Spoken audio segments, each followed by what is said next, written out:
Welcome back to Tampa Bay's Morning Blend. We love telling people and families where they can go these days, of course, as life has changed in 2020. And one of the places it has changed is the St. Pete History Museum. And we've had Rui on, the executive director, in the past couple of years, always kind of updating us on what's going on. And certainly now there's a lot more to be updated on, as they have just now reopened again, which we are so glad to hear. So good to see you, Rui. Thank you. Good morning. Thanks for having us. Yeah, so tell me a little bit about how you guys have, again, I know this has been a lot of work behind the scenes. You've had the same location for what, almost 100 years? Mm-hmm. We have. But it looks different inside. So give us kind of, if you can, kind of the story over the last couple of months and really the last couple of years, what you guys have been preparing for. Absolutely. And it looks a little different outside as well. We about 4 or 5 years ago, our board decided to go forward with an expansion plan that would add about 10,000 square feet to the existing museum. And like you said, we've been on the site for nearly 100 years now. And that new expansion would include, new gallery space for a permanent exhibit, a welcome center for the Pier District and for the county, and a rooftop terrace that could oversee the entire waterfront and the city skyline. So we were moving forward with those plans in different phases of construction. The last 2 years or so have been a little hard for us, because of the pier construction. We were behind our location is on the pier approach. So, we were behind the pier construction fences, and it was hard for people to see us from the waterfront. So, like I said, we saw the light at the end of the tunnel, though. I mean, we knew exactly what was going to happen when this pier district reopened. And it's, if you haven't been here, you got to see it. It's gorgeous. But the building has gone through some current renovations. Our expansion, because of the COVID situation, has been pushed back a little bit. We're hoping that we start that expansion project of building the new facility or the addition to the facility in January. So we decided while we closed in March due to the coronavirus situation, to give the existing building some loving. So we completely revamped it, painted it, ripped out floors, walls, redid galleries, all that. That's what people were doing with their homes, Rui. I loved it. I know you're home away from home. Talk about the latest exhibit. And I know you're really proud for people to come in and see what you have there now. Sure. I mean, my staff has been working really hard on this for a while now, putting it together. It's called Building the Sunshine City.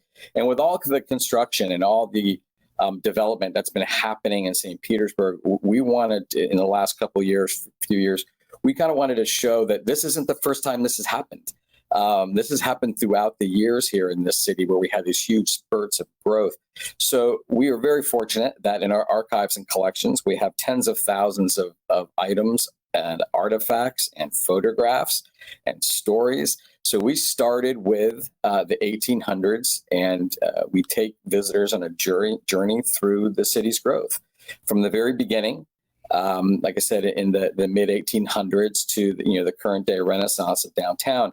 And one of the pictures you're going to probably see in a second, we have in one of our cases something. There you go, right there, the sea breeze.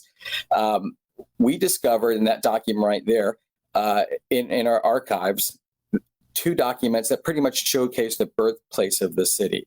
The Sea Breeze was the area's first newspaper. It was printed in Distant City, which is now Gulfport. And in that edition, it talks about a gentleman from Detroit purchasing land in what is now downtown St. Petersburg by the name of John Williams, who becomes later the co-founder of our city.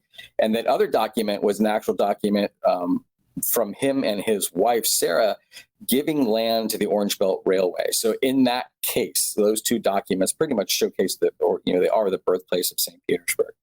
That's awesome. How do you get these artifacts when you say, our archives?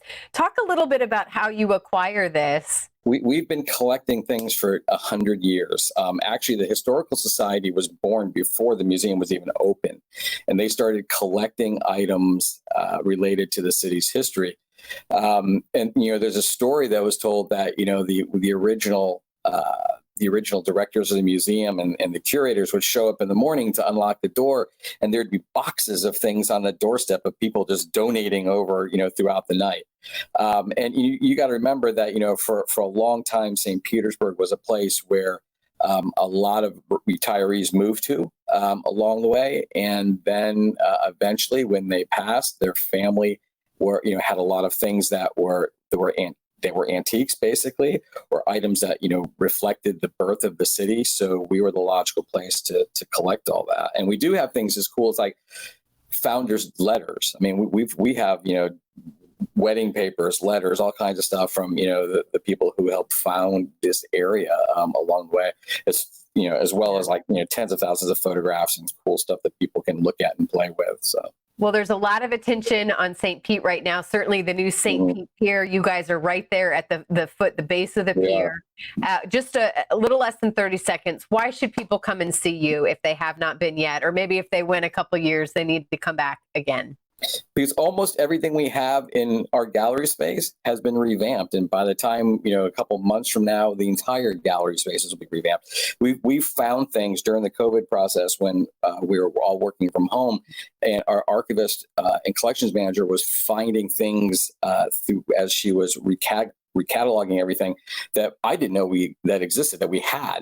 So they're on display now, like President Taft's pajamas. I mean, seriously, how do we have President Taft's pajamas? But we do.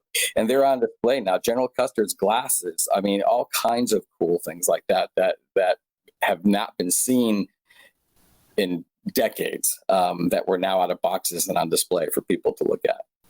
All right. Well, again, a true blessing right there in St. Pete to have you in the museum there. We appreciate your time this morning. We'll put all the details on our website, and take care. We look forward to checking in soon again to see what changes are still ahead. Thank you very much. All right. Stay right there. We'll be right back.